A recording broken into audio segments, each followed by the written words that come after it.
92.3 WTTS. Good morning, Matt Pelster. So I'm going to play something for you that I've been thinking about for almost a year. This is kind of heavy, but I hope you'll stick around. I think this is really special. And just so you know, this story deals with suicide. And if you or someone you know is struggling with suicidal thoughts, please talk to somebody. The National Suicide Prevention Lifeline is there for you at 988. Just dial 988. So around this time last year, I found this really touching story about a business owner in Bloomington. His name's Ed Schwartzman. He owns Buffalo's, and he just opened up Gable's Bagels in Bloomington. His son, Ben Schwartzman, was a talented singer-songwriter who died by suicide back in 2007. And since then, he's been on a mission to keep his son's music alive.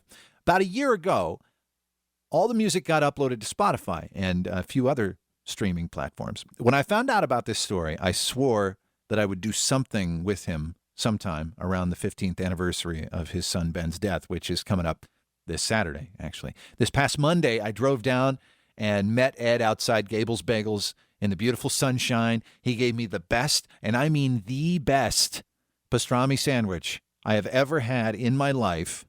And we sat and we talked about his son and his music. Do you see this as a poignant anniversary? I mean, every anniversary I'm sure is. Well, but what's funny is when you're in the club I'm in, which is burying a child, I just made this statement the other day to somebody in the store. I couldn't even tell you who it was, but I found out just randomly that they had lost a child. And it was I think they were coming up on their second anniversary, and they knew the date. And I said, I'm going to tell you something. It's going to sound crazy, but sometimes the date comes, I don't even know it's the date. Like, I don't even give it a thought. And that's no disrespect to my son. Are you thankful for that in yes, a way? That's called healing. Yeah. That's called healing to me. And if you would have told me October 15, 2007, Ed, stick around because I prayed. I wanted to die so badly. I would have given anything to die. But as Hemingway says, the sun also rises. And the sun rose for me eventually. I mean, it was a dark period. It has to be. It has to be. And that's part of the grieving process. Since then, Ed has been on a mission to bring his son's music to the world. He's had conversations with John Mellencamp, Zach Brown Band, Jermaine Jackson, Quincy Jones, Berklee College of Music, and many others. The ones who get back to me, the response is almost always, Ed, I got to tell you, when you first told me the story, I'm thinking, all right, it's a sad story. Obviously, the guy lost his son was a musician. But when they get back to me, usually the first comments are, I had no idea that the music was going to be this good. And then the bigger issue is, well, what is it that you're looking to do, right? That's the bigger question, and that's always been my challenge.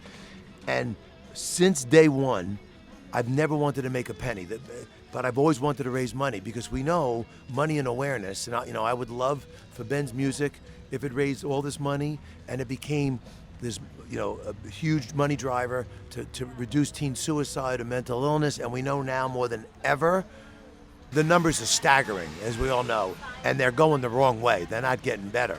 Ed is open to any ideas for getting ears on Ben's music, from superstar covers to fundraising awareness campaigns, even a full-length musical. All of those ideas have been floated, but haven't come to fruition yet. And now, since the songs have been uploaded to all the popular platforms, they've gotten a few thousand streams, but people are always looking for a starting point. If there's one song, I know that there are 11. Right. And they all fit together, it sounds like. Correct. I'm going to answer by saying what a gift he had. And Ben struggled in life. He struggled with ADD. He struggled with depression. He struggled with bipolar. He had counselors. He had a psychiatrist. He was popular. But, you cannot escape what's in your head. And he wrote this song so one of the three songs is Let Me Go. Let Me Go is one I was thinking of. Right, which is the one that we played at his funeral. And it is literally his eulogy.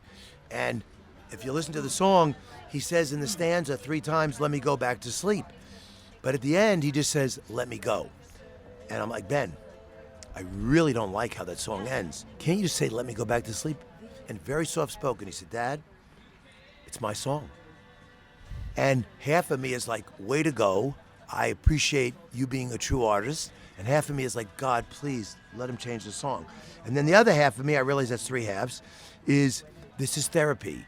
He's writing. He's getting out the pain. We knew how much he was struggling.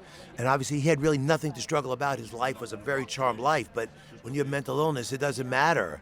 The materialistic things you have and the friends you have and the talent you have, none of that matters if you can't, get out of your head.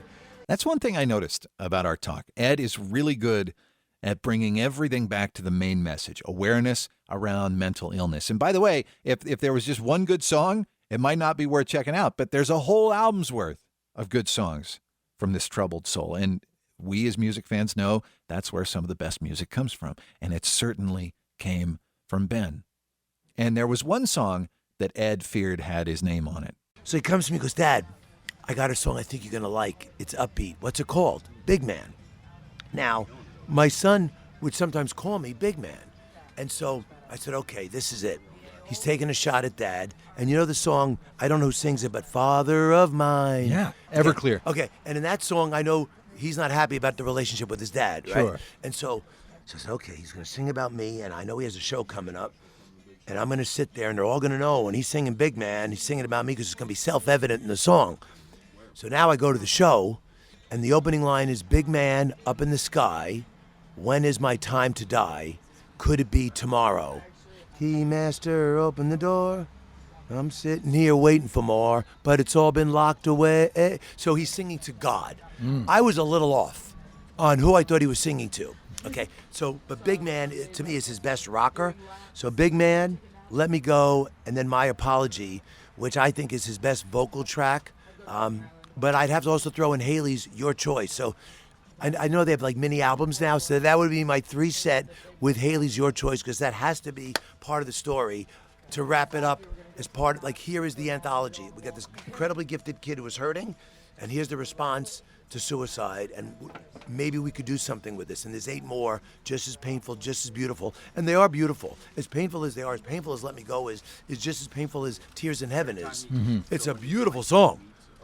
I can't tell you honestly, what an incredible honor it has been to have this short time with you to talk about Ben and talk about his music. And hearing the story, it's going to change the way I hear the songs, because I read the Indie Star piece, I saw the 13 piece, I heard the music, and now and it builds every time.